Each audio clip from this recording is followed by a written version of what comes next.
Today, we're looking into the story of Wade Wilson, the Florida man whose case gained widespread attention online due to the shocking details of 2 murders and the strange coincidence of sharing a name with the fictional Marvel character Deadpool.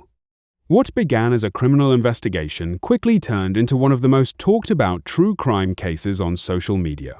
So now, many people are asking, where is Wade Wilson now? Let's find out.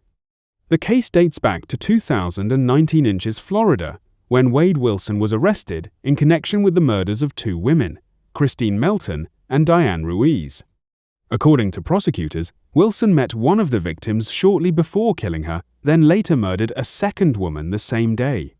Investigators described the crimes as extremely violent, and the case quickly drew national attention because of the disturbing details that emerged during court proceedings.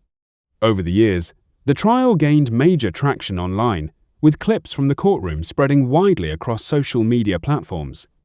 During the legal proceedings, prosecutors presented evidence including witness testimony, phone records, and forensic findings linking Wilson to the murders. In 2024, Wade Wilson was convicted and sentenced to death for the killings.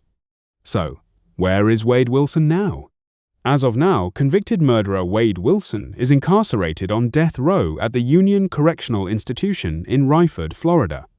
He was sentenced to death in August 2024 for the 2019 murders of Christine Melton and Diane Ruiz, and continues to live under high-security restrictions while his legal team pursues appeals.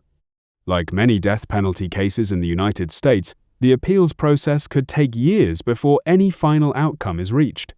From an ordinary life to becoming one of the internet's most talked-about criminal cases, Wade Wilson's story remains a chilling example of violence, media attention, and the long aftermath of serious crime. Thanks for watching.